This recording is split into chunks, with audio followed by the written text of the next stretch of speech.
আসসালামু আলাইকুম রহমতুল্লাহি ওবরকাতুহু। সম্মানিত দর্শক, বাংলাদেশের রাজনীতিতে এক ধরনের নতুন রসায়ন তৈরি হচ্ছে।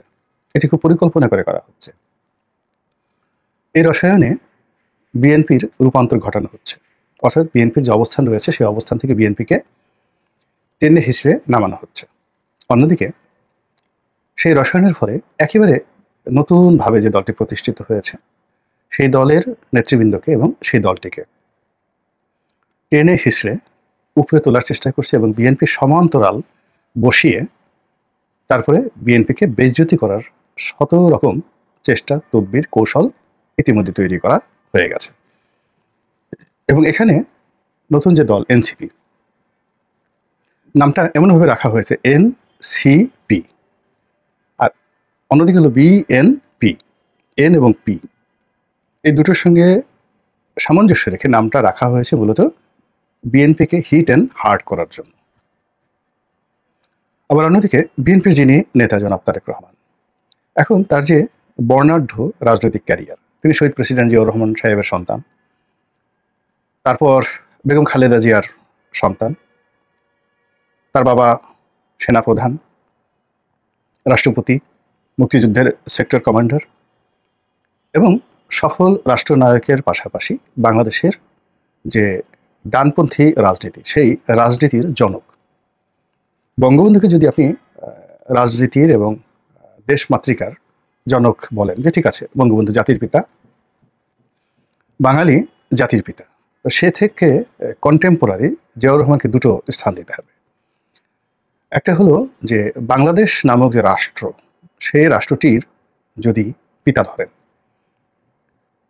সেই রাষ্ট্রটির পিতা বিএনপি ক্লেম করতে পারে জিয়াউর রহমানকে। এর কারণ হলো বঙ্গবন্ধু যে জাতীয় সত্তা তৈরি করেছিলেন, বাঙালি জাতীয় সত্তা, এবং সেই জাতিসত্তার সঙ্গে যে রাষ্ট্রটি তৈরি করেছিলেন সেখানে কনফ্লিক্ট অফ ইন্টারেস্ট ছিল। অর্থাৎ বাঙালি, পশ্চিমবঙ্গের বাঙালি আছে, আসামের বাঙালি আছে,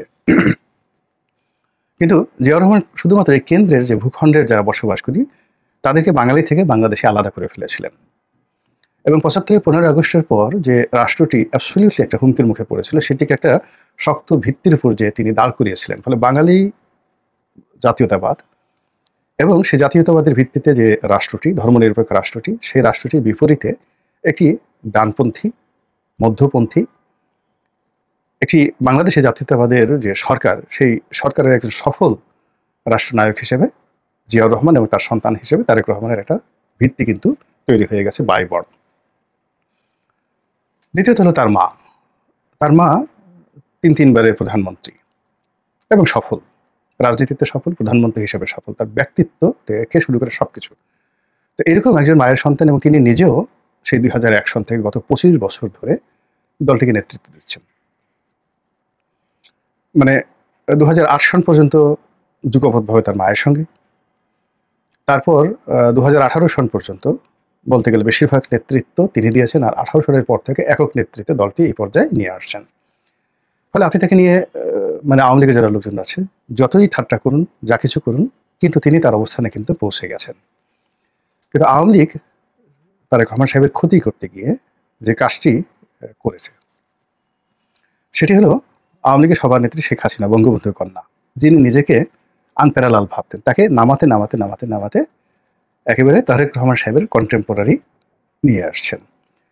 ফলে রাজনীতি 2020 থেকে 2025 সন পর্যন্ত এই 5টি বছর ছিল বিএনপি ভার্সেস আওয়ামী লীগ, আর শেখ হাসিনা ভার্সেস তারেক জিয়া, আর মধ্য থেকে বেগম খালেদা জিয়া রাজনীতির বাইরে গিয়ে একটা সার্বজনীন নেত্রী হিসেবে অনেকের কাছে সমাদৃত হয়ে গেছেন। এখন যে তারেক রহমান সাহেবকে আগস্ট মাসের 5 তারিখ পর্যন্ত অবিসংবাদিত নেতা, একেবারে ভবিষ্যৎ প্রধানমন্ত্রী, এটি নিয়ে কোনো রকম 1% সম্ভাবনা নেই, এবং তার কর্মকাণ্ড, তার কথাবার্তা, তার সিদ্ধান্ত, সব কিছু নিয়ে যেখানে এক ধরনের হেজিমনি তৈরি হয়ে গেছিল, ঠিক সেই জায়গাটি এই সময়টিতে এসে গত 9 মাসে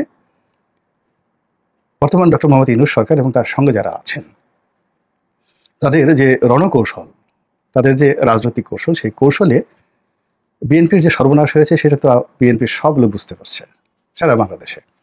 তারা বুঝতেও পারেনি যে, যেমন ক্ষুধার্ত মানুষের সামনে আপনি যদি খাবার দেন, 3 দিন বা 7 দিন একটা মানুষ খায়নি, এরকম 1000 লোককে ছেড়ে দেন এবং আপনি 2000 লোকের খাবার দেন। তাদের যে চাহিদা, সেই চাহিদার 10 ভাগও তারা গ্রহণ করতে পারবে না। বাকি 2000 লোকের খাবার তারা একেবারে মাটির সঙ্গে মিশিয়ে দেবে, নষ্ট করে ফেলবে। এটা হলো মানুষের চরিত্র। আপনি মরুভূমিতে যদি একটা মানুষ 2 দিন তৃষ্ণার্ত থাকে এবং একেবারে মরণাপন্ন, ওই অবস্থায় তার সামনে যদি আপনি পানি দেন, ও মরে যাবে সঙ্গে সঙ্গে।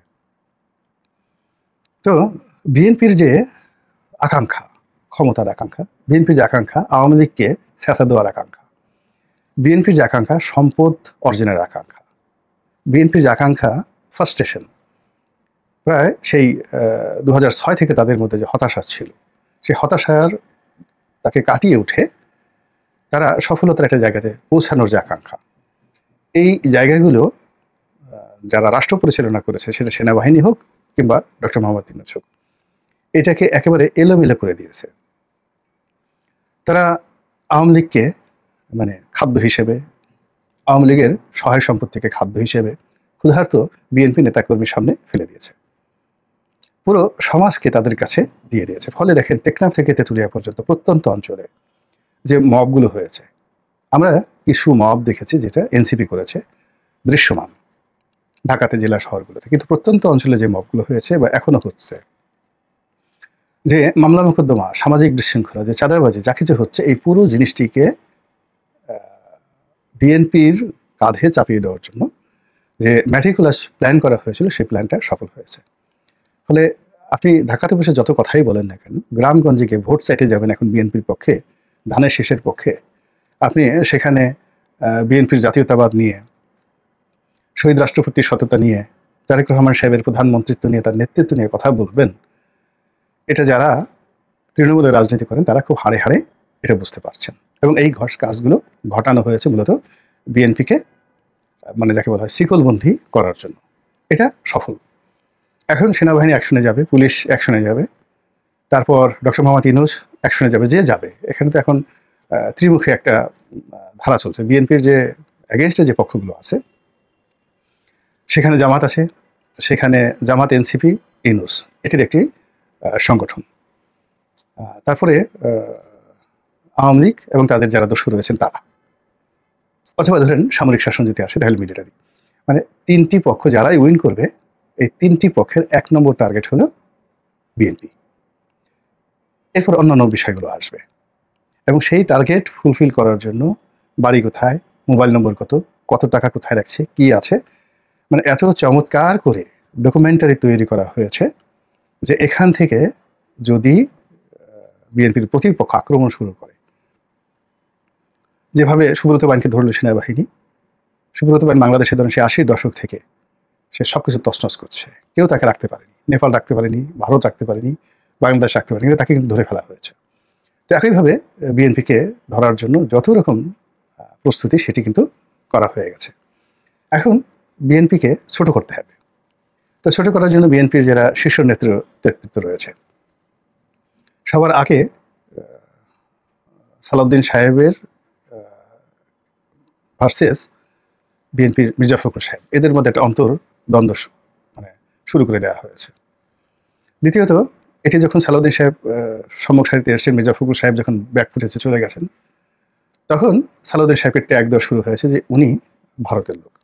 আর যেহেতু তিনি তারেক রহমান সাহেবের খুব ঘনিষ্ঠজন, কাজে তারেক রহমান সাহেবও ভারতের রয়্যাল প্ল্যান অনুযায়ী কাজকর্ম করছেন, এরকম একটা ন্যারেটিভ ছড়িয়ে দেওয়া হয়েছে। এরপর যেটি করা হয়েছে সেটি হলো আমির খসরু মাহমুদ চৌধুরী, ইকবাল মাহমুদ টুকু, মির্জা আব্বাস, তাদের সবাইকে ট্যাগ দেওয়া হয়েছে। কাউকে দুর্নীতিবাজ, কাউকে চাঁদাবাজ, কাউকে ভারতের দালাল, গেল এই গ্রুপ। তরুণদের মধ্যে, ব্যবসায়ীদের মধ্যে নাম বলবো না, তরুণদের মধ্যে একটা বিরাট অংশ, তাদেরকে চাঁদাবাজ ক্যাটাগরিতে ফেলে দেওয়া হয়েছে, একটা গ্রুপকে সন্ত্রাসী ক্যাটাগরিতে ফেলে দেওয়া হয়েছে।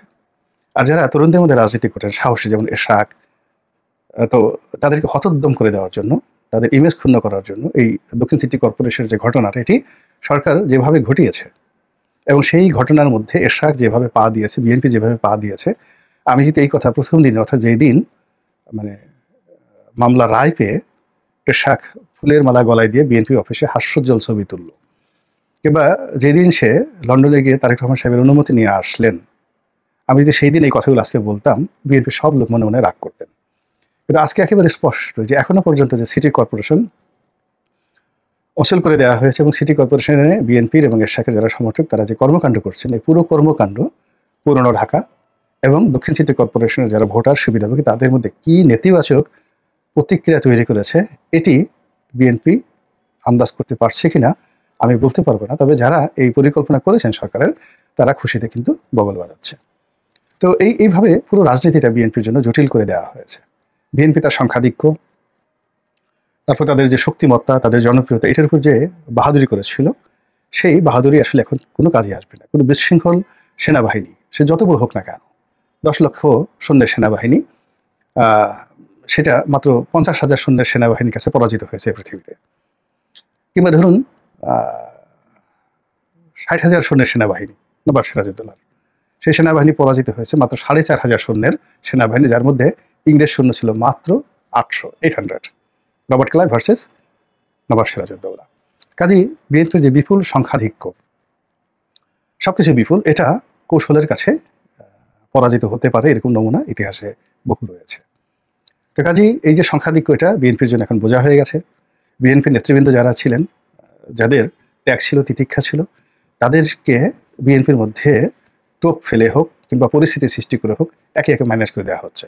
ছাত্রদল, যুবদল থেকে শুরু করে অন্যান্য সব জায়গাতে আপনি জেলা শহরগুলোতে গিয়ে দেখেন, সেখানে বিএনপির জনপ্রিয় নেতা, বিএনপির শক্তিশালী নেতা, তাদের মধ্যে কি হচ্ছে, সিলেটে কি হচ্ছে, চট্টগ্রামে কি হচ্ছে, কক্সবাজারে কি হচ্ছে, বরিশালে কি হচ্ছে, সব জায়গাতে একই চিত্র। ঢাকা শহরে কি হচ্ছে, এখানে যারা শক্তি দেখাতে পারে তারা একটা গ্রুপ হয়ে গেছে, আর যারা জনপ্রিয় তাদের একটা গ্রুপ হয়ে গেছে। তো এই জিনিসগুলো করতে দেওয়া হয়েছে। আর সর্বশেষ বিএনপির যে সম্পদ, সেটি হলো জিয়া পরিবার। তো সেই জিয়া পরিবারকে, বেগম জিয়াকে দেশের বাইরে পাঠানো হয়েছে, আবার আনা হয়েছে। তারপরে তারেক রহমান সাহেবকে সম্মানিত করা হয়েছে, মর্যাদা দেওয়া হয়েছে। এখন তাকে আবার উত্তেজিত করে, রাগান্বিত করে তাকে মাঠে নামানো হয়েছে। তারপর এখন তাকে বলা হচ্ছে তিনি কেন দেশে আসেন না, সবই তো মামলা নাই, মোকদ্দমা নাই, তো তার আসতে অসুবিধাটা কি, এই কথার কোনো উত্তর বিএনপি দিতে পারছে না। আর অন্যদিকে তারেক রহমান সাহেবকে এবং বিএনপিকে সরাসরি একেবারে ডক্টর মোহাম্মদ ইউনূসের যে ছোট দল, রাজনৈতিক দল, সেই এনসিপির মুখোমুখি দাঁড় করে দেওয়া হচ্ছে। এখন বিএনপি ভার্সেস জামাত বলা হচ্ছে না, বিএনপি ভার্সেস আওয়ামী লীগ বলা হচ্ছে না, বিএনপি ভার্সেস জাতীয় পার্টি বলা হচ্ছে না, বিএনপি ভার্সেস এনসিপি বলা হচ্ছে। এবং এনসিপির এগেনস্টে বিএনপির নামটি যে উচ্চারিত হচ্ছে, এটাতেই বিএনপির যত রকম ইজ্জত রয়েছে, প্রত্যেকটা ইজ্জত একেবারে রীতিমতো পাংচার হয়ে গেছে। 2 নম্বর হলো যে, যখন সেই এনসিপির নেতৃবৃন্দ, সেটা হাসনাত সাহেব হোক, সার্জি সাহেব হোক কিংবা নাহিদ সাহেব হোক, তারা যখন সরাসরি সালাউদ্দিন সাহেবকে টিটকারি করছে, মির্জা আব্বাসকে গালাগাল করছে, তারেক রহমান সাহেবকে টার্গেট করে অসম্মান করে কথা বলছে, কিংবা তাকে উদ্দেশ্য করে কথা বলছে, তাকে চ্যালেঞ্জ জানিয়ে কথা বলছে, বা এনসিপিতে কেমন কিছু হচ্ছে যেটাকে আকার ইঙ্গিতে কাউন্ট করে তারেক রহমান সাহেবকে বলতে হচ্ছে যে একটা নতুন দল বা একটা সেই দলকে টার্গেট করে, মানে এনসিপিকে উদ্দেশ্য করে যখনই তারেক রহমান সাহেবের মুখ দিয়ে একটা ছোট সিঙ্গেল কথা আসছে, ইট মিনস তারেক রহমান সাহেব ওই ভুল করছেন যে ভুল শেখ হাসিনা করেছেন। ফলে যা হওয়ার তাই হচ্ছে। পুরো রাজনীতিতে একেবারে একটা এলোমেলো নাবড়া টাইপের হয়ে গেছে। ডাল চাল খিচুড়ি পাকালে যে অবস্থায়, ওই অবস্থায় পড়ে গেছে। এবং সেখান থেকে বিএনপিকে আলাদা করা, তারেক রহমান সাহেব আবার সেখান থেকে বের হয়ে এসে আবার গর্জে ওঠা, এটা যথেষ্ট সময় সাপেক্ষ বিষয়। আল্লাহ আমাদের রাজনীতি সবাইকে সুমতি দান করুন এবং এই দেশে একটা রাজনৈতিক স্থিতিশীলতা আসুক। আসসালামু আলাইকুম রহমতুল্লাহি ওয়া বারাকাতুহু।